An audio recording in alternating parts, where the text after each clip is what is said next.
পূর্বশত্রুতার জেরে অসহায় একটি পরিবারকে এক কাপড়ে নিজ ঘর থেকে উচ্ছেদ করে দেওয়া হয়েছে।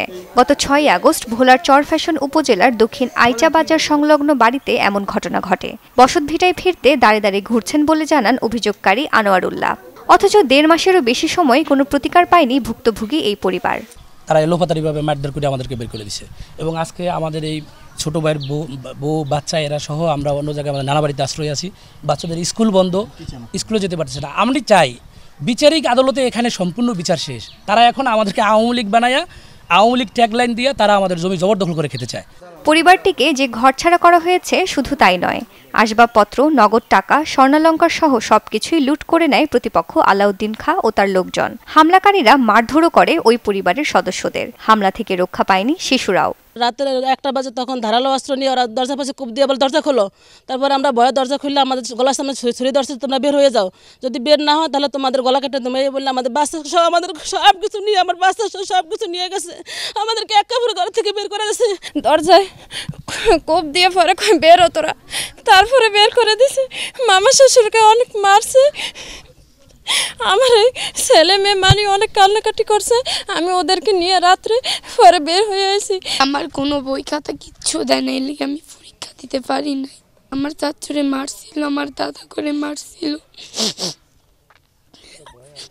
আমরা ভয়ে মনে আতঙ্ক হয়ে গেছিলাম। তারপর আমরা ঘর থেকে বের হয়ে আইসা পড়ছি। ওরা মিনিমাম 40 জনের উপরে লোক আসছে এবং 0 পয়েন্টে একটা গ্রুপ ছিল, একটা রব্বানি মাদ্রাসা পাশে ছিল। আমি, আমার ভাই, আমার ছেলে, আমার ভাগিনাদেরকে আমার গায়ে মিনিমাম 200 বাড়ি দিছে।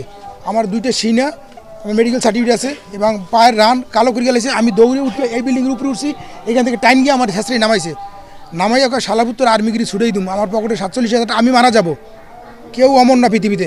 আমার পকেটে 47,000 টাকা, চাবি, মোবাইল ছিল, টাকাটা নিয়ে গেছে। তবে অভিযুক্তরা জানান আনোয়ারুল্লাহ ক্ষমতা দেখিয়ে এই জমি দখল করেছিলেন। ক্ষমতার পালাবদল হলে ওই ঘর দখল নেওয়া হয় বলে দাবি করেন আলাউদ্দিন খাঁ। আমাদের জায়গা আমরা বুঝিয়ে নিছি এই পর্যন্ত। এখন যদি রায় এখানে হ্যাঁ ওই রায় পর্যালোচনা করে এসিলেন সব নৌবাহিনী সব দেখছে, দেখে বলছে তাকে তার জায়গা এই জায়গা না, রায় যেখানে সেখানে চলে যাও। ওই যে জোর করে 13 সালে আসছে, সেখানে আমাদের ঘর ভাঙ্গা এই মামলা ওখানে তার হাজিরা দিতেছে, কোর্টে মামলা চলমান না। আমাদের মামলা আমাদের পক্ষে যে এগো কাগজপত্র যেখানে এখানে মামলা এগো যদি যেই জায়গায় ধরে একর করে জায়গা সেই জায়গায় বুঝিয়ে নিতে, এই জায়গা ধরে না। আমরা দাবি করি 38 দাগ, হেরা দাবি করি 31 দাগ। 31 জায়গা এখানে যদি হয় দেখছে, দেখা এখানে নাই, 31 দাগ যেখানে আছে সেখানে বলতে যাইতে।